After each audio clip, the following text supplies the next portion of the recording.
Good morning, good morning. Sige po, para masanay po tayo at ma-feel po ng marami na pamilya po sila.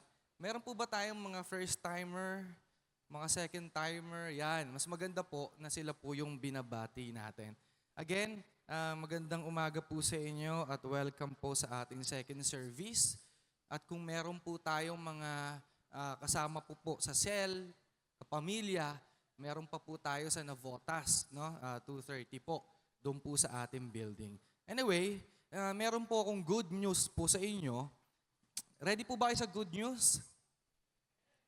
Na si Pastor Rudy po ay sa October 3 ay pauwi na po. So miss na po kayo ni Pastor Rudy. Lagi po nagchat-chat yan, nag-update, ano na po nangyayari sa service natin. Picturean daw po kayo. At sa Sunday po, siya na po yung magtuturo. Kaya ngayon ako po muna. And I'm always thankful po sa opportunity na binibigay po ng mga leaders natin. Siyempre ng Lord na makapag-share po ng gospel rito. Kaya ready na po ba kayo? Ready na po ba kayo? Tanong mo yung katabi mo kung ready ka na. Ready ka na ba? Ready mo muna yung ballpen, notebook, right? Yung Bible. Kung sa cellphone po kayo nagno-notes, okay lang din po yan. So, may question lang po ko. Sino po dito hindi umabsent nung buong September? Buong September, dami, no? Kung mapapansin nyo, yung lahat po or nung isang buwan, ang tinuro po natin about obedience. Right? Obedience. Grabe, katakot-takot na obedience na topic po yan. Duduktungan pa natin yan. Kaya kung titignan mo yung katabi mo, mukhang sumunod na ba yan? Sige nga, tignan mo nga, mukhang sumunod na ba yan? Kasi kung hindi ka umabsent ng isang buong buwan, or nakarinig ka ng kahit iilan lang no, about obedience, sigurado, malaki na yung pinagbago niyang katabi mo. Tignan mo nga, sipatin mo nga. Parang ganun pa rin ba? Parang ganun pa rin ba? Kasi alam nyo, kung tatanungin mo yung katabi mo or titignan mo, sumunod kaya to? May ginawa kaya yan para sa Lord? Kasi ganito lang po yan eh. Ganito lang po mangyayari.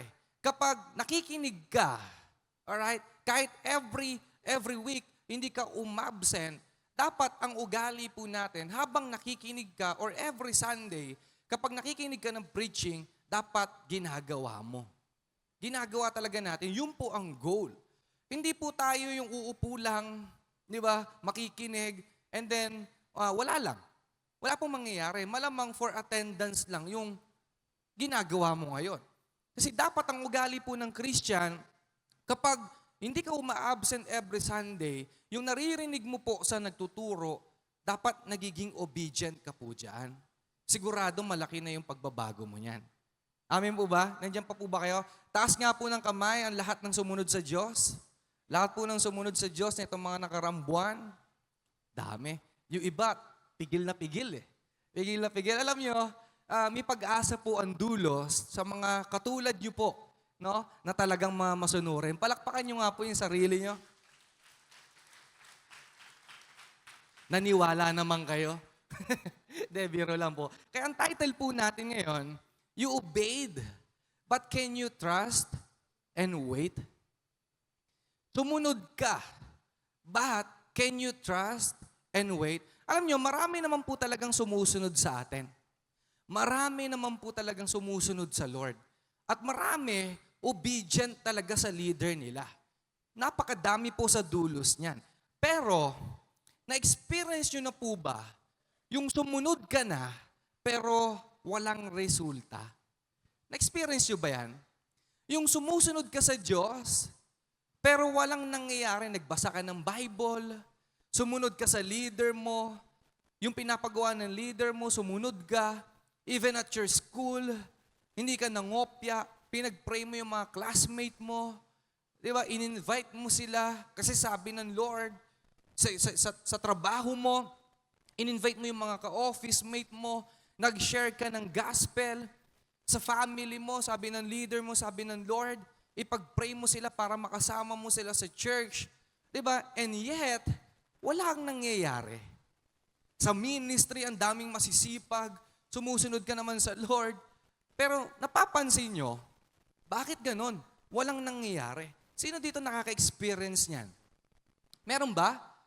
Sino dito nakaka-experience na Obedient ka naman, pero walang nangyayari. Ako po personally, sumusunod naman po ako sa Lord. Pero madalas, ang problem po sa akin, which is pwede nyo rin, or problem nyo rin sa sarili nyo, naiinip ako. Naiinip ako. Sumusunod ako pero ang problem sa akin, naiinip ako. Walang nangyayari. Bakit? Anong gusto kong mangyari? Bakit hindi ako umuusad? Natanong nyo rin ba sa Lord yan? Lord, masunurin naman ako Sinunod ko nga yung sinabi ng leader ko Sinunod ko nga yung sinabi ni pastor Pero bakit hindi ako umuusad? Pero Lord, bakit ganon? Walang nangyayari sa buhay ko. Kaya marami sa ating mga Christian, may mga kilala po ako, sumusunod naman sila. Sobrang masunurin nila, pero bandang dulo, sumusuko. May kakilala kayong ganyan? Kaya minsan may masasabi ka, dati, ang sipag niyan. Dati, ang galing niyan. Dati, ang bait niyan. Dati, masunurin niyan. Tama? Ang sipag-sipag dati niyan. So ngayon, ano nangyari? Wala na. Wala na. Kasi, sumusunod naman po talaga sila. Pero gusto ko lang po sabihin sa inyo, kung pakiramdam nyo walang nangyayari, kung pakiramdam nyo sumusunod ka naman, pero bakit ganito pa din? Alam nyo, wala po sa Diyos ang problema. Wala po sa Diyos ang problema. Sabi mo sa katabi mo, wala sa Diyos ang problema, Brad. Kaya papasok po tayo sa question na, can you trust and wait? Masunuring ka na habang sumusunod ka sa Diyos, nagtitiwala ka ba sa Kanya at marunong ba tayong mag-antay? Kung titignan mo kaya yung katabi mo, marunong kaya sumunod dyan? O kung sumusunod na yan, nagtitiwala ba yan? At marunong kaya mag-antay yan? Tignan mo, sipatin mo nga ng pakonti-konti. So, parang hindi, no? Mag-aaway na naman yan kayo ng katabi mo. Meron lang po akong babasahin sa Bible. Alam niyo, nahilig po ako na kumuha ng mga karakter po sa Bible na nangyayari din po sa atin at doon po ako kumukuha ng topic. Kasi alam niyo, ang Bible po, isa po siya sa number 1, no? Na best-selling books. Kung sa-search niyo po yan sa Google, number 1 po ang Bible. At marami po tayong mababasa na story po sa Bible na nangyari talaga. At nangyayari din po sa atin. Kaya ako po, tuwan-tuwa po ako kapag ako po yung nagtuturo, naghahanap po ako ng talagang story sa Bible na talagang pag-aaralan po natin. Kasi ayaw po namin na ang pinag-uusapan dito, yung buhay po ni pastor, buhay po ni pastora o buhay namin. Ayaw po namin yon. Ang gusto po natin pag-usapan dito, yung buhay po sa Bible dahil po ang salita ng Diyos ay buhay. Amen? Naniniwala po ba kayo ng buhay ang salita ng Diyos? Kaya ngayon po, yung last topic ko po, kung nandito po kayo 3 weeks ago, ang topic po natin about kay Jonah. Tama po ba? Yung kinain ng malaking isda. So ngayon, ang topic po natin ngayon ay buhay po ni Noah. Kilala niyo po ba si Noah? Kasi bata po, kahit bata, kilala niya kung sino si Noah. Si Noah po, yung gumawa po ng longganisa. Hindi, si Noah magpayo po yun. Hindi po si Noah po na nasa Bible. Huwag po kayo maniniwala doon baka i-notes niyo yan Noah at ang kanyang langganisa. Mali po yun. Si Noah, kilala niyo? Yung gumawa po ng arko, Noah's Ark. Kilala niyo po ba yan? At sige po, kung hindi niyo po kilala si Noah, meron lang po tayong babasahin, sa Bible, na buhay po ni Noah. Medyo mahaba lang po ito, pero pipilitin ko lang pong i-cut, pero basahin ko lang po yung simula para magkaroon lang po tayo ng konting context o ng background po sa buhay po ni Noah. Punta po tayo sa Genesis chapter 6, verses 9 to 17.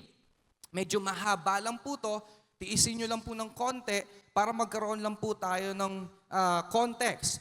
And then sa verse 9, babasahin ko lang po, this is the account of Noah and his family. Noah was a righteous man, the only blameless person living on earth at the time. And he walked in close fellowship with God. Noah was the father of 3 sons, Shem, Ham, and Japheth. Sa verse 11, now God saw that the earth had become corrupt and was filled with violence. Sa verse 12, God observed all this corruption in the world, for everyone on earth was corrupt. Kung titignan niyo po, no, kung nabasa niyo po, pinakinggan niyo ako, connected po sa panahon natin ngayon. Dahil yung panahon daw po ni Noah, ang mga tao daw po ay mga corrupted na, makorrupt. At punong-puno na po ng violence, mga masasalbahin na raw po. Panahon natin ngayon, ganun na po ang nangyayari. Tama po ba? Alam niyo na po yung ibig kong sabihin. And then sa verse 13, so God said to Noah, I have decided to destroy all living creatures, for they have filled the earth with violence. Yes, I will wipe them all out along the earth. And then sa verse 14, may inutos po ang Diyos kay Noah na napaka-imposible para sa atin. Alright? Sabi po sa verse 14, build a large boat from cypress wood and waterproof it with tar inside and out. So yung cypress wood po ay hindi nabubulok po yan kahit sa tubig. And then construct decks and stalls throughout in its interior. Make the boat 450 feet long, 75 feet wide, and 45 feet high. Sa verse 16, leave an 18-inch opening below the roof all the way around the boat. Put the door on the side and build 3 decks inside the boat, lower, middle, and upper. So, kung makikita po natin yung story na yan, pinabuo po ng Diyos si Noah ng isang malaking arko. Bakit po? Kasi babaha po ng time na yan. Alam niyo po yung story? Babaha po yung time na yan. Kung titignan niyo po, yung pinapagawa ng Lord kay Noah, medyo parang imposible talaga. Kasi yung pinapagawa pong arko sa kanya, kasing haba po yan ng football field. Nakita po ba kayo ng football field? Kasing haba po yan. At siguro, yung laki po niyan, para siyang cargo ship, yung modernong cargo ship, ganun po kalaki. At yung taas po ng arko, parang 3 or 4 na palapag po ng building o ng gusali. Meron lang po ako ipapakita sa inyo na replica. Alright? Replica po yan ng Noah's Ark sa Kentucky. Pakita natin. Yan. Ganyan po kalaki yan. Pakita mo nga, Brad, yung may mga tao para makakita sila ng idea. Yan. Ganyan po kalaki yung arko. At yung ginawa po yung replica na yan, base po yan, alright, sa salita po ng Diyos. Wala po silang binawas, wala silang dinagdag. Ganun po yung pagkakagawa dyan. And then, hindi ko na po babasahin yung next verse. Alam naman po natin yung pinagawa ng Diyos na sabi kay Noah, kumuha ka ng mga pair of animals, every animals, kumuha ka ng mga pagkain, mag-stock ka. Kasi bakit daw po? Uulan daw po ng 40 days and 40 nights. So wala pong hinto. So meaning, babaha daw po noong time ni Noah. Buong mundo po babaha. Nandiyan pa po ba kayo? Sigurado, kung sa atin yan, 4 days lang, lubog na tayo. Lubog na tayo dahil sa flood control. Kaya hindi po mangyayari ngayon niya, wag po kayong matakot. May awa po ang Diyos. Kasi malamang, pag inutos po ng Diyos, kay Noah magpayo na gumawa ka ng arko, malamang substandard lang gawin ni Noah. Biro lang po. And then, talong po tayo sa verse 22. Ito po yung pinaka nakakatuwa na verse. Dito po sa lahat ng binasa natin. Sa verse 22, so Noah did everything exactly as God had commanded him. So si Noah po sumunod. Ginawa niya lahat yung pinapagawa ng Diyos sa kanya. Malinaw? Question. Tayo. Ikaw kaya, ginagawa mo ba yung pinapagawa ng Lord sa'yo? Tingnan mo ulit yung katabi mo. Ginagawa niya kaya ng katabi mo yung pinapagawa ng Lord? Siguro, oo. Yung iba dito siguro, marami akong kilala, no? Matatagal nang sumusunod talaga sa Lord. O yung iba, medyo hirap pa din. Nag-i-struggle pa rin. Pero sumusunod naman. Kaya may question lang siguro sa kanila.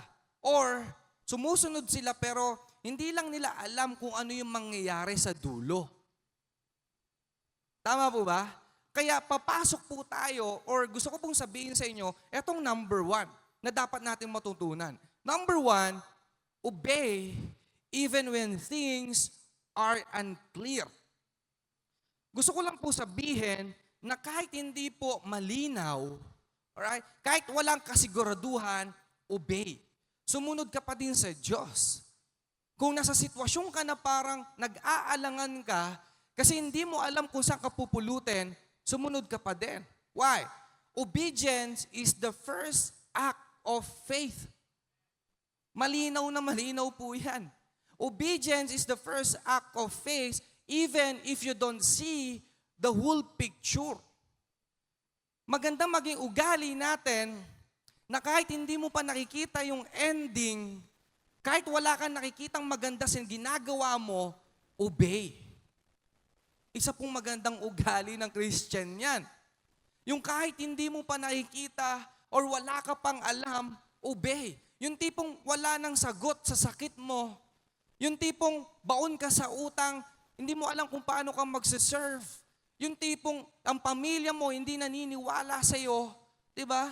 Yung tipong hirap na hirap ka sa sitwasyon mo, obey. Why? Kasi yan po ang first step ng pananampalataya. Susunod ka kahit hindi mo alam ang dulo. Amen? Gusto ko lang po bigyan ng linaw. Ang pagsunod po, hindi yan yung kusa na ginawa mo lang. O punta ka dyan, Brad, tapos pumunta ka. Hindi po ganun yon. No, mali po yon. Ang obedience, kaya ka sumusunod kasi nananampalataya ka. Amen po ba? Ang sabi ng Lord, anak, kahit may sakit ka, dahil nananampalataya ka, obey. Anak, kahit baon ka sa utang sa ngayon, kaya ka susunod kasi nananampalataya ka sa Kanya. Anak, kahit hindi pa naniniwala sa iyong pamilya mo, obey. Kahit hindi pa naniniwala sa iyong mga classmate mo, obey. Kahit hindi pa naniniwala ang asawa mo, obey. Ano po meaning yan? Pinapalabas mo, do you trust me? Nagtitiwala ka ba sa akin, anak? At kapag nagtitiwala ka sa Diyos at nananampalataya ka, susunod ka kahit parang ang labo ng inuutos ng Diyos. Amen po ba? Si Noah po, nung sinabi ng Lord, Noah, uulan ng 40 days and 40 nights. Siguro kung tayo yan, uulan? Ano, Lord? Parang imposible naman yan. Di ba? Brother, sabi sa'yo ng Lord, brother, pag-pray mo yung kapatid mo, Lord, imposible na yan. Hindi naniniwala sa akin yan. Brother, pag-pray mo yung family mo, Lord, di nga naniniwala sa akin yan eh. Sister, pag-pray mo mawawala yung sakit mo. Lord, wala na. Sabi ng doktor, wala na talaga eh. Alam nyo, imposible po yung mga bagay na yan. Pero, di ba ganyan tayo? Ganyan tayo eh. Pero gusto ko po sabihin sa inyo, sabi po ng Genesis chapter 6, verse 22, sobrang ganda po netong verse na to. Noah did everything just as God commanded him. Wow. Yung imposible na pinapagawa ng Lord, ginawa po ni Noah. Kaya marami pong umahanga po sa story po ni Noah. Kasi hindi mo alam kung mangyayari ba talaga na uulan ng 40 days and 40 nights. Wala kang kasiguraduhan na kapag gumawa ka ng malaking arko, mangyayari ba yung sinasabi ng Lord? Alam nyo bakit naging posible yon? Kasi yung obedience, yung pagiging obedient po ni Noah, kinonvert po niya. Okay? Kinonvert po niya sa trust. Nagtiwala siya sa Diyos. Naniwala siya. At hindi mo magagawa na gumawa ng mga mabibigat na bagay or mahihirap na bagay kapag hindi ka malapit sa Lord. Tama? Kasi sabi po ng Bible, yung unang-unang verse po sa story po ni Noah, ang sabi po ng verse kanina, balikan natin yung verse ng una. Sabi diyan, he walked in close fellowship with God. Malapit daw po si Noah sa Diyos. Kaya pala yung mga mahihirap na bagay, kaya niyang gawin. Kayo po ba? Kung tatanungin kayo, naglalakad po ba tayo kasama ang Diyos? Close po ba tayo sa Diyos? O saan ka close? Sa Bombay? Close po ba kayo sa boss nyo? Hindi sa Diyos? Kaya alam nyo, kaya marami nahihirapan sumunod sa Diyos, kaya marami nahihirapan gumawa ng mga bagay na pinapagawa ng Lord kasi wala tayong relationship sa Lord. Kaya yung katabi mo, hindi nagkataon na pasaway lang yan. Hindi nagkataon na tamad lang yan. Hindi nagkataon na hindi lang sila sumusunod. Hindi sila close sa Diyos. Malayo sila. Malayo po talaga sila. Kasi pakakilala nyo lang ang Diyos, pero wala kayong relasyon sa Panginoon. Kasi marami pong may kakilala sa Diyos, pero wala po silang relationship sa Lord. Tama po ba? Tapikin mo yung katabi mo, parang ikaw yan, brad ah. Parang ikaw yun. Natatakot ka ngayon sa katabi mo, ang laki no? Tatakot ka kalabitin eh. Alam nyo, nung panahon po ni Noah, gusto ko lang po sabihin sa inyo, hindi siya nag-focus. Hindi siya nag-focus sa paggawa lang ng arko. Nag-preach po siya ng gospel. Nagbigay po siya babala sa mga tao habang ginagawa niya yung arko. Although, wala pong binanggit exactly sa Genesis na nag-preach po siya. Pero kung babasahin niyo po sa New Testament, sa 2 Peter chapter 2, tinawag po siyang a preacher of righteousness. So meaning, nagbigay po siya babala sa tao habang gumagawa po siya ng arko. At alam niyo, nakakalungkot, wala pong naniwala sa kanya. Walang naniwala. Nung panahon po ni Noah, marami po that time, ang daming nakakakilala sa Diyos. Ganon din po sa panahon natin ngayon. Baka ikaw, kilala mo ang Diyos, pero hindi ka naniniwala sa Diyos. Pwede po yun. Bigyan ko po kayo ng example. Lahat po ng utos sa akin ng tatay ko, ni Pastor Rudy, hanggat maaari, sa 100 utos niya, 100 gagawin ko. Why? Kasi may tiwala ako sa tatay ko eh. May tiwala ko na alam ko na hindi niya ako ipapahamak. At hindi ko magagawa yon kapag wala akong relationship sa kanya. Kasi imagine mo, utusan kita. Di ba? Utusan kita. Malamang may chance ka pang sumuway sa akin eh. Bakit? Kasi wala tayong relationship eh. Ganon din po sa Diyos. Na kapag wala kang relationship sa Kanya, hindi kayo close, mahihirapan kayong sumunod. Mahihirapan po talaga kayong sumunod. Kaya nga sabi ng John, chapter 14, verse 15, if you love me, keep my commands. Ang linaw po. Si Noah po, mahal niya ang Diyos. Kaya lahat po ng pinapagawa ng Diyos, ginawa po niya. Kaya pala may mga Christian na hindi gumagawa ng mga utos ng Diyos. Kasi walang pagmamahal sa Diyos. Tingnan mo katabi mo. Kapag yan, hindi sumusunod sa Diyos, wala siyang pagmamahal sa Panginoon. Ang makakagawa lang po ng mga imposibleng bagay, yung close na close po sa Diyos natin. Amen. Amen po ba? Kaya sabihin mo sa katabi mo, para maayos, di magalit sa'yo, alam mo na ha. Para magising-gising, sabihin mo, alam mo na ha. Ayaw ka pansinin. Alam niyo, yung mga imposibleng bagay, yung mga mahihirap na bagay, yung walang kasiguraduhan, magagawa mo yan. Mahalin mo lang ang Diyos.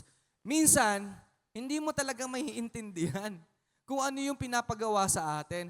Pero, trust God.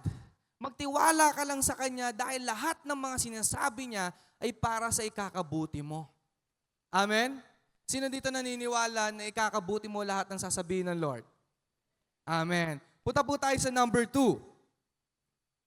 Number 2, be faithful in the small things because trusting God means following even the details. Si Noah po, kung pag-aaralan niyo po yung salita ng Diyos sa story po ni Noah, hindi lang po siya basta-basta sumunod. Naging tapat po siya. At ang pinakamaganda pong ugali niya, na dapat po ay ugali din po natin mga Christian, yung naging tapat po siya sa buong proseso at nagtiwala siya sa lahat ng instruction ng Lord na pinapagawa sa kanya. Kahit po sobrang liit ng detalye, ginawa po niya yung every materials sinunod po niya. Hindi po siya sumunod dahil nakita siya ng promises. Hindi po niya sinunod yung maliliit na detalye kasi merong magandang ending. Hindi po. Kahit hindi po niya naiintindihan, sumunod siya. Bigyan ko po kayo ng context. Sa Genesis 6, chapter 6, verses 14 to 16. Ito po yung story, di ba, na pinabuo po siya ng arko. At kung mapapansin nyo, sabi dyan, build a large boat from cypress wood. So, yung kahoy po na yan, ang Diyos po ang pumili. At kung babasahin pa po natin yung next verse, yung size, yung haba, di ba, yung taas, kung ano yung design ng arko, alam nyo, si Noah po ay ginawa niya lahat yan.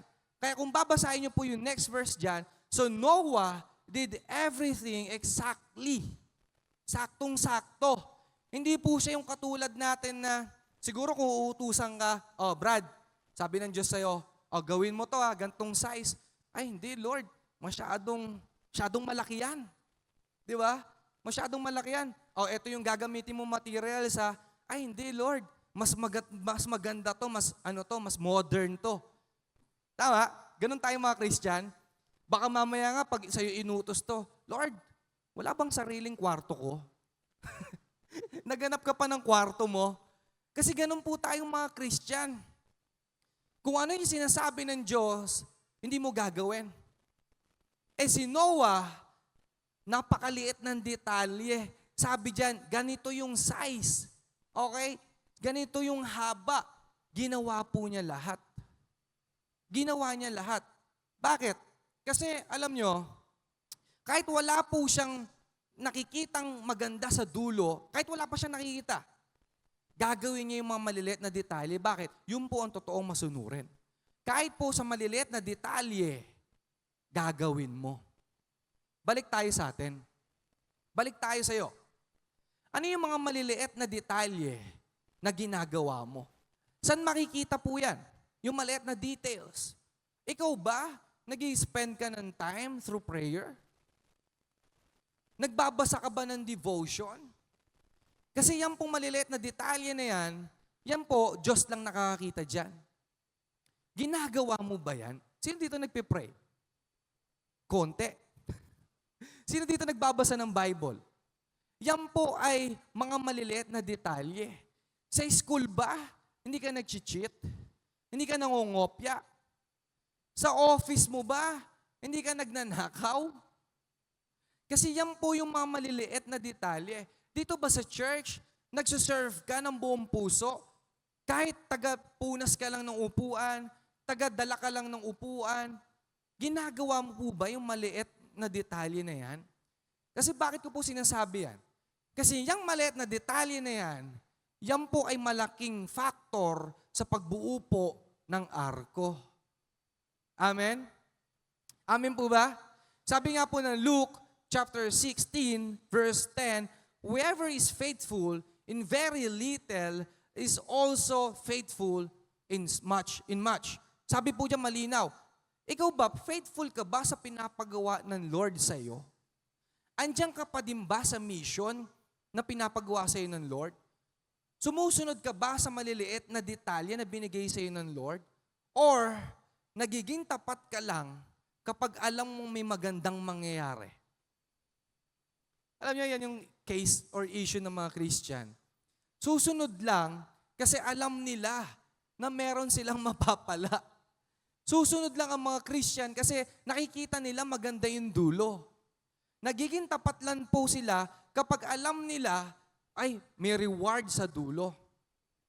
Alam niyo, mali po yun. Dapat sumusunod po tayo. Nagiging tapat tayo kahit hindi mo naiintindihan. Sumusunod ka at tapat ka dahil kilala mo ang nagbibigay ng maliliit na instruction, which is ang Diyos. Andiyan pa po ba kayo? Andiyan pa po ba kayo? Kasi alam nyo, kapag ang Diyos po, ang nagbigay po ng instruction, maliit man yan o malaki, hindi kanya ipapahamak. Perfect po yan. Kaya tayong mga Christian, kaya ayaw natin mag-serve kasi, wala gusto natin nasa big stage na tayo. Gusto natin, yung ginagawa natin, yung marami nangahanga sa atin. Bago kayo ipanalo ng Diyos sa maraming tao o sa maraming nakakita, ipanalo nyo muna yung dalawa lang kayo ng Diyos. Amen po ba? Alam nyo, gawin natin, maging tapat tayo sa proseso. Maging tapat tayo sa maliliit na bagay. At sisiguraduhin ko po sa inyo, kapag naging tapat kayo sa maliliit na bagay, magtatagumpay po kayo. At kapag sumuway po kayo at hindi nyo ginawa yung maliliit na bagay, mapapahamak kayo. Sabi nga po ng Proverbs chapter 3, verse 5, sabi diyan, trust in the Lord with all your heart and lean not on your own understanding. Gayahin po natin si Noah. Hindi siya dumipende sa kung ano ang kaya niya. Nagtiwala siya sa Diyos na kahit sa maliit na bagay, nagtiwala siya. Why? Kasi ganito, makinig po kayo mabuti.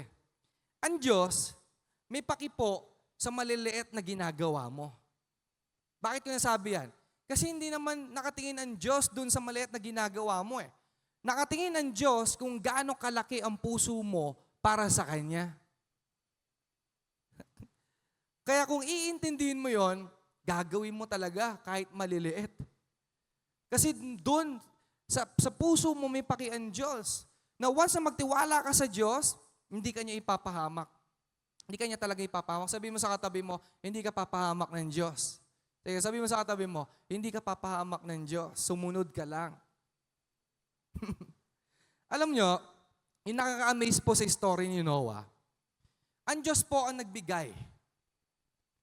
Ang Diyos po ang nagbigay o nag-instruct kahit po sa mga maliliit na bagay. Siya po ang nag-design ng argo. Ano po ibig sabihin nun?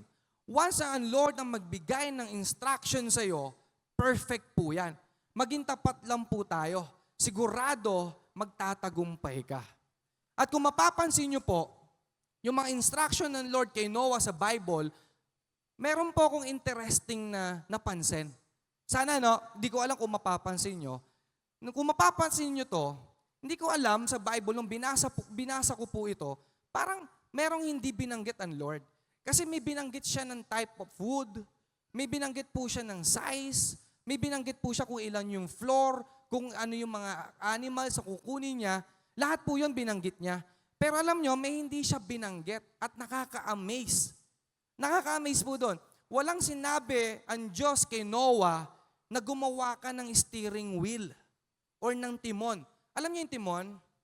Yung steering wheel, yung kumbaga para ma-drive mo yung barko o yung kotse, may steering wheel po yan eh. Wala pong binanggit na steering wheel or timon or ng sail. Ano po ibig sabihin nun? Ang Diyos po ang magkokontrol ng arko. Kaya pala kapag nagtiwala ka sa Diyos at sumunod ka sa sinasabi niya, hindi ka niya ipapahamak. Yung arko po ba napahamak? Hindi. Bakit? Sino nagkontrol? Ang Diyos. Kaya gusto ko sabihin, let God control your life. Let God control your life. Kapag sinunod mo ang instruction ng Diyos, walang distraction. Amen? Kapag sinunod mo ang instruction ng Diyos, walang distraction na mangyayari sa buhay mo. Kaya kung may makikita kang mga Christian na parang sira ang buhay, mag-start ka ulit, sundin yung mga maliliit na instruction ng Lord. Trust Him. Maging tapat ka lang sa Kanya. Sa gitna ng baha, sa gitna ng sitwasyon mo, sa gitna ng mga problema na meron ka, magtiwala ka lang. Kasi lahat po ng imposible sa paningin mo, nothing is impossible with God. Amen? Palakpakan nga po natin ang Lord. Kung ikaw ay parang nasa sitwasyon na parang dead end, wala nang pag-asa, sabi ng doktor, wala na, imposible na yung sakit mo, ay, sa Diyos po, walang imposible. Lahat ng mga bagay na imposible sa mata ng tao, posible po sa Diyos. Amen? Punta po tayo sa number 3. Number 3, wait because God has a perfect timing.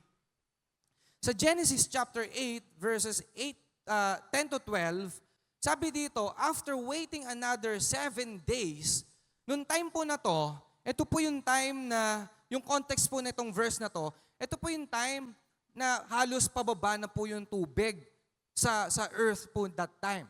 So si Noah po, nagpalipad po siya ng dove, ng kalapate. Nagpakawala po siya. At nung unang pakawala po niya ng kalapate, bumalik po sa kanya yung kalapate. Ano po meaning nun? Wala pa pong masilungan yung unang bitaw niya ng kalapate. And then sabi po dyan, after waiting another 7 days, Noah released the dove again. This time the dove returned to him in the evening with a fresh olive leaf in its beak. So ibig sabihin, nung pangalawang bitaw po ni Noah ng dove, umikot-ikot po yung kalapate, and then nung gabi, bumalik po sa kanya yung kalapate, meron daw pong dahon sa tuka ng kalapate. Meaning, halos ubos na po, meron na pong nakikitang mga dahon. Nasusundan niyo po ba ako? And then sa next verse po, and then Noah knew that the floodwaters were almost gone. He waited another 7 days and then released the dove again. This time, it did not come back. So nung time po, nung pangatlong bitaw, nakakatawa yung story, no? Nung panahon pala ni Noah, nagbibitaw na sila ng kalapate. Sino nagkakalapati rito? Wag na po. Kasi yung kapatid ko po nung dati, nagkakalapati yun. Ako nagbibitaw dati. Anyway, matagal na po yun. Nagbibitaw na pala siya ng kalapate. And then, nung bumalik po, nung huli po, hindi na bumalik yung dove. Ano po meaning nun? Wala na po yung baha. Perfect time. Noah obeyed. Sumunod po si Noah. He trusted God. He waited for God's perfect time. Sumunod po si Noah, nagtiwala po sa Diyos si Noah, naging tapat po siya at pangatlo, nag-antay po siya ng tamang oras ng Diyos. I have a question. Ikaw po, sumunod ka sa Diyos? Oo. Naging tapat po tayo sa Diyos at nagtiwala ka. But do you still wait for God's perfect time? Ikaw ba, may pinagpipray ka ngayon? Nagpipray ka ng magandang trabaho? Nagpipray ka ng, di ba, ng karelasyon mo kasi 50 years old ka na? Nagpipray ka ng magandang promotion? Pinagpipray mo yung pamilya mo na madala sa church? Ano po ugali natin? Nag-aantay po ba tayo sa perfect time ng Diyos? Kasi marami pong Christian, gusto nila instant. Gusto nila instant. Yung tipong nag-pray sila kanina, gusto nila mangyari agad. Hindi po. Mali po yun. Kaya may makikita ka mga Kristiyano, nagpipray, di ba? Nagmamadali. Ano nangyayari? Napapahamak. Kasi kala nila yun ang sagot ng Lord. Hindi po. Kaya po kayo, kapag kayo po ay nagda-drive, ano madalas mapahamak or maaksidente? Yung mabilis. Yung nagmamadali. Ganon din po sa mga Kristiyano. Maaksidente kayo or mapapahamak ang buhay mo kapag gusto mo instant lagi. Hindi po, mali po yun. Mag-antay ka ng tamang oras. Most of the time, ang problema ng marami sa atin, sumusuko agad. Consistency ang problema. Hindi nag-aantay. Sumusuko sa karera. Makinig kayo. Gusto ko sabihin sa inyo, na waiting is part of faith. Ang pag-iintay po ay kasama po niyan ay pananampalataya. Part po yan. Hindi pwedeng sumunod ka, nag-antay ka, hindi po. Kasama po yung pag-aantay sa pananampalataya po. Andiyan pa po ba kayo? Sabi mo sa katabi mo, ngayon, alam mo na. Ngayon, alam mo na. Minsan, ang delay at no po ng Lord sa atin, hindi para saktan ka. Hindi po para saktan ka, kundi po yan ay preparation niya para sa atin. At gusto ko pong sabihin sa inyo, may panahon na parang tahimik ang Diyos, pero alam nyo, tulad po ni Noah, nagtiwala lang po siya at nagantay dahil alam niya ang pag-aantay ay bahagi ng pagsunod. Kaya kung ikaw po ay masunurin, mag-aantay ka talaga. Mag-aantay ka talaga. Kaya kung ngayon po ay nasa situation ka na hindi okay, nasa waiting season ka, tandaan natin lagi, hindi ka delay, hindi ka late. May tinuturo lang sa'yo ang Diyos. Sabi mo sa katabi mo, hindi ka late ha. Hindi ka late. May tinuturo lang ang Lord sa atin. At gusto ko ituro po sa atin, no, do your maintenance abang nag-aantay tayo. Hindi mo i-maintain ang arko. Ang ibig pong sabihin ng do your maintenance, habang nag-aantay ka sa loob ng arko, habang tingin mo tahimik ang Diyos sa problem na meron ka, do your maintenance, pray. Do your devotion. Palaguin mo yung relationship mo sa Panginoon. Palaguin mo yung relationship mo sa tao. Yun ang gagawin mo. Gawin mo yung pinapagawa ng Lord sa iyo. Hindi na kung ano-ano. Kasi every small things you do now while waiting, preparation po yan paglabas mo ng arko. Susundan niyo po ba ako? Boring minsan. Minsan ang boring, oo. Pero dito ka inahanda ng Panginoon. Sabi nga po ng Psalm 27, verse 14, wait for the Lord, be strong and take heart, and wait for the Lord. Makinig kayo rito, no? Gusto ko pong isulat niyo po ito.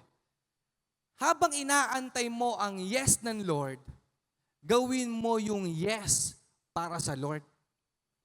Habang nag-aantay ka sa mga sitwasyon na hindi ka okay, gawin mo yung tama para sa Diyos. Kasi bakit?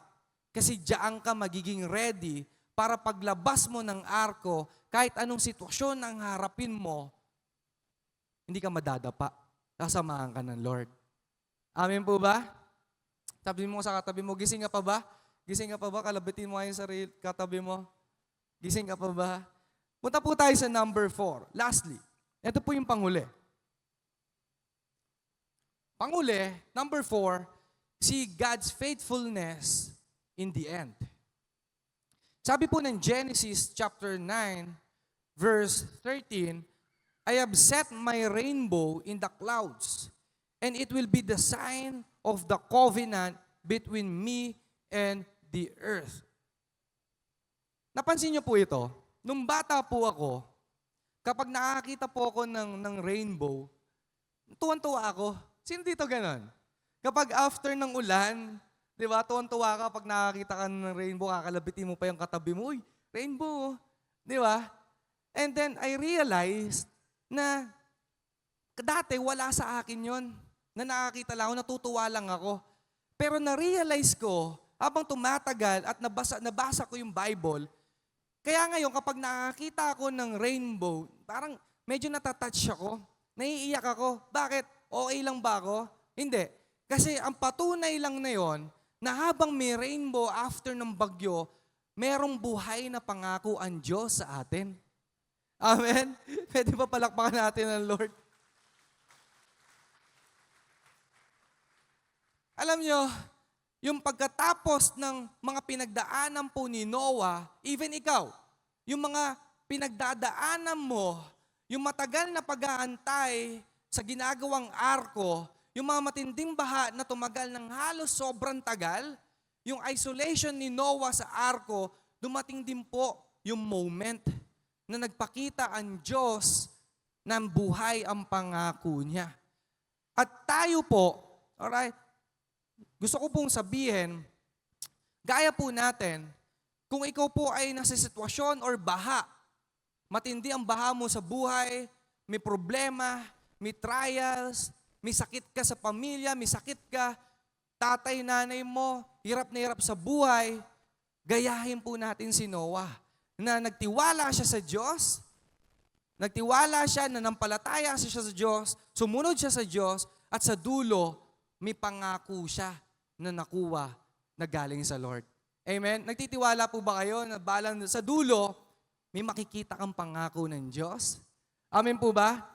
Alam nyo, when you obey, trust and wait, you will surely see God's faithfulness in your life. Kaya kung nag-i-start ka ng sumunod, kaya kung sumusunod ka na ngayon, trust Him. Be faithful po sa Diyos. And huwag kang bumitaw. Nasa tamang track ka po.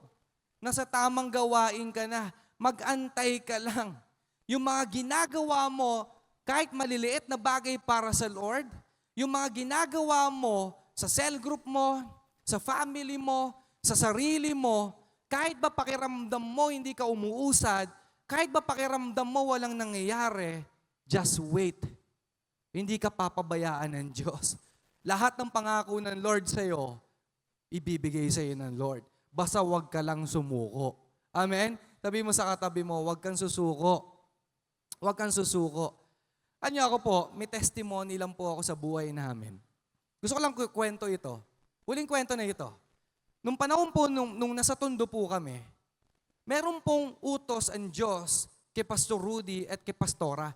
Imposible talaga yung utos na to. Sabi ng Diyos kay Pastor, out of nowhere po to may utos ang Diyos kay Pastor, Rudy, pumunta ka ng Batangas. Magtayo ka ng church doon. At alam nyo, ang nakabigla rito, walang kakilala. Ni isa, wala pong kakilala si Pastor at si Pastora doon po sa Batangas. At wala pong pera noon time na yon. Kaya po si Pastor, nanghihiram lang po ng motor or ng jeep. Yung jeep pa po na pinapahiram sa amin, madalas pa tinutulak. Pagdating po ng paakyat, doon pa tinutulak. At nakakatawa, alam niyo po yung street or yung lugar po ng Batangas na pinuntahan namin. Tanong niyo, ano yun? Ano yun? Sabi mo, ano yun? Yung pangalan po ng street po, nung pinupuntahan po namin sa Batangas, Barangay Baha. Barangay Baha. Kaya alam niyo, galing po talaga sa Lord tong topic na to. Kasi sa Nabotas, alam niyo, bahain, corruption. Kaya noong time po na si Pastor Rudy po pinadala po sa Barangay Baha sa Batangas, imposible talaga. Imposible. Pero alam niyo, nakakatuwa po sa leader natin, hindi po sila sumuko. 2 years po o 3 years po sila, nag-preach po doon, kahit walang kakilala, kahit walang pera. Kaya kung may makikita po kayo, or nakikita niyo po kung ano buhay namin, kaya po kami blessed. Kahit po si Pastor, kaya po sila blessed. Hindi dahil po yun, hindi dahil sinuwerte. Hindi po, kundi hindi sila sumuko sa mga pinapagawa ng Diyos sa kanila. Kaya kung ikaw, gusto mong ma-experience na pagpalain ka ng Lord, don't give up. Huwag kang bumitaw. Kasi sabi ng Galatians chapter 6, verse 9, sabi po rito, tandaan niyo po ito maging life verse po natin ito, mas maganda. Sabi po rito, let us not become weary in doing good. For at the proper time, we will reap a harvest if we do not give up. Kaya kung ano yung galing, kung ano man po yung meron sa inyo ngayon, pagpapala, kung ano po yung meron sa amin ngayon, yun po ay galing sa Lord dahil hindi ka sumusuko. At kaya ikaw, yung hindi pa naka-experience ng blessing, don't give up. Nasa sitwasyon ka na tama. Kung ikaw po ay parang hirap na hirap kahit sumusunod, stay. Stay with Him. Trust Him. Magtiwala ka sa Diyos. Kasi lahat ng mga ginagawa mo ngayon, maliit man o malaki, aani ka po balang araw. At lahat ng pangako ng Lord sa'yo, unti-unti ibibigay sa'yo. Amen? Pwede po ba natin palakpakan ng Lord? Kaya ngayong umaga po na ito, gusto kong sabihin sa atin, sumusunod ka, pero nananampalataya ba tayo? Magpapatuloy ba tayo? At mag-aantay ka ba sa tamang panahon? Kasi kapag ginawa mo yan, kahit anong sabihin ng ibang tao sa'yo, kahit sabihin ng ibang tao wala ka ng pag-asa, ang Lord may pangako sa bawat taong hindi sumusuko. Amen po ba? Pwede po ba tayong tumayo?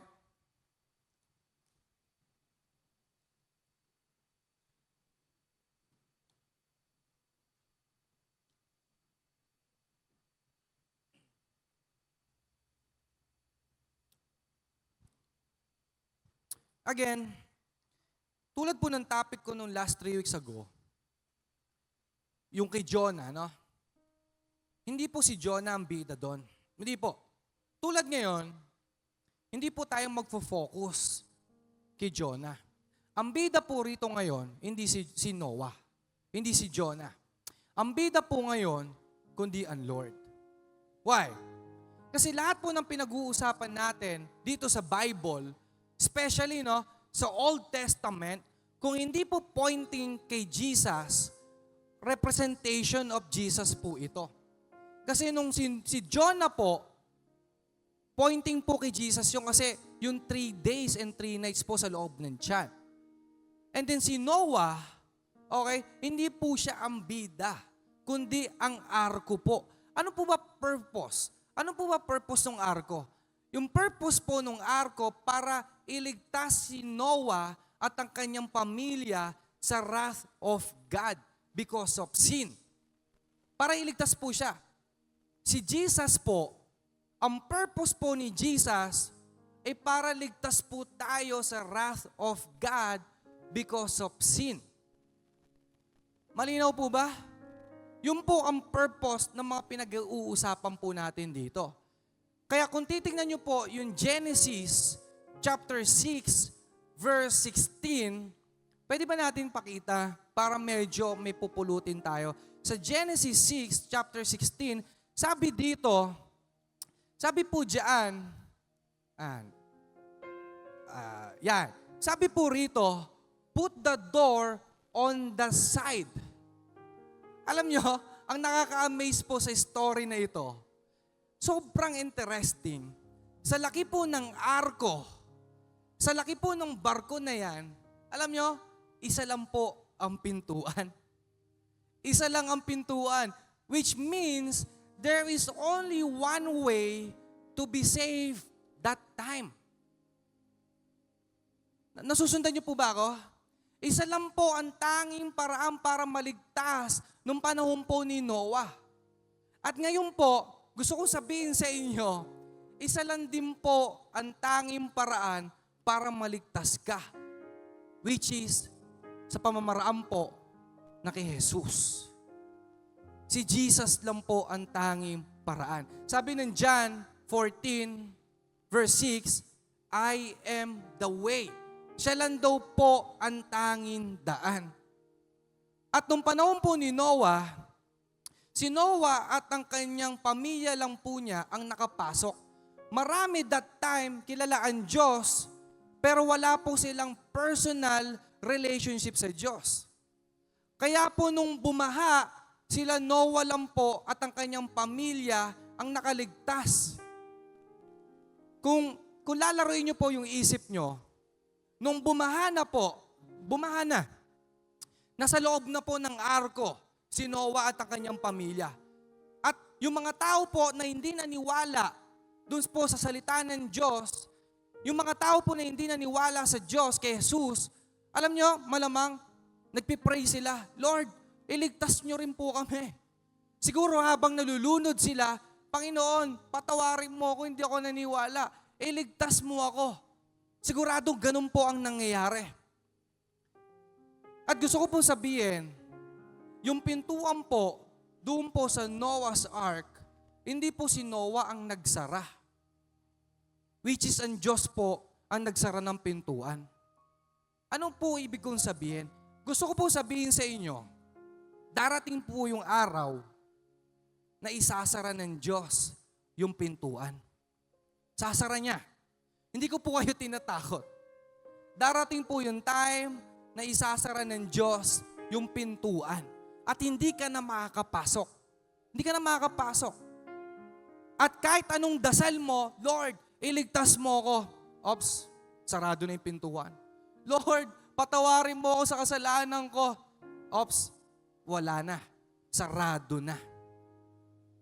Pero, alam nyo, ang good news, habang naririnig nyo ako, ngayong umaga, bukas po ang arko. Bukas po ang pintuan. Nandito po si Jesus. Tatanggapin ka ni Jesus. Amen? Tatanggapin ka ni Jesus. Sige, palakpakan po natin ang Diyos.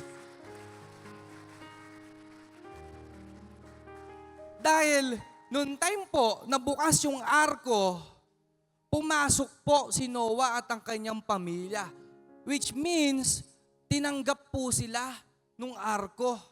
At ngayon, kung nandito ka ngayong umaga, tanggapin mo si Jesus at tatanggapin ka niya. Papapasukin ka niya sa arko. At lahat po ng papasok sa arko, magkakaroon po ng kaligtasan. Magkakaroon po ng kaligtasan. Yung pamilya mo, ikaw, yung classmate mo, ito yung time. Etong umaga na to, kasi alam nyo, hindi natin alam kung ano yung meron bukas. Hindi natin alam kung mamaya isasara na ng Lord yung arko. Walang pwedeng magsabi sa atin na bukas na lang ako tatanggap. Bukas na lang ako, bukas ko na lang, di ba? Bukas na lang ako lalapit sa Lord. Wala pong ganun. Ito po yung oras, ito po yung panahon na nag-o-offer ang Diyos na tatanggapin ka ni Jesus. At kapag tinanggap ka ni Jesus, magkakaroon ka ng buhay na walang hanggan. Amen? Pwede po ba natin ilagay yung ating kamay sa ating puso? At sabihin natin na, Lord, tanggapin mo ako. Tanggapin mo ako. Sige, sabihin natin, Panginoong Jesus, tanggapin mo ako. At alam nyo, pag sinabi mo yan, sigurado tuwan-tuwa po ang Diyos. Why? Kasi para tayong prodigal son, na wala, sumuway, hindi ginawa yung assignment ng Lord. Pero ang Diyos, laging handa tumanggap sa bawat taong nawawala. Kaya ngayong umaga, pwede ba natin itaas ang ating kamay? Kung ngayon nyo lang ito gagawin, kung ikaw po ay matagal na nagsuserve, pero parang ang labo pa rin po ng ginagawa natin, ngayon po, gusto ko lang po sabihin sa inyo, tinatanggap ka ni Jesus. At meaning, personal relationship. Hindi ka magpapalit ng religion. Hindi ka magiging born again Christian. Hindi. Kapag tinanggap ka ni Jesus, meaning magkakaroon kayo ng personal relationship. Magiging magkadikit kayo. At yung mga bagay na hindi mo ina-expect, blessing, healing, matatanggap mo rin po yan. At ang pinakamahalaga, magkakaroon ka ng salvation, kaligtasan, buhay na walang hanggan. Kaya ngayon, sundan nyo lang po yung panalangin ko. Sana po, no, ang prayer ko, buong puso po nating sabihin. Buong puso natin sabihin. Dahil ito na po siguro, for me, ito yung pagkakataon na perfect time para lumapit tayo sa Diyos. Kaya sundan nyo lang po, Panginoon. Sige po, huwag tayong mahiya. Panginoon, maraming salamat po sa salita mo. Dahil itong salita mo, ang magbabago po sa bawat isa. Lord, patawarin mo po kami. Kung meron man po kami mga bagay na nagawa, kung tumakbo po kami sa mga utos mo, kung hindi po namin ginagawa yung mga maliliit na detalye, Panginoon, forgive us. At ngayong oras na ito, tanggapin mo po kami. Tanggapin mo po kami. Ako na lang po magpipray. Panginoon, salamat po ng marami sa oras po na ito.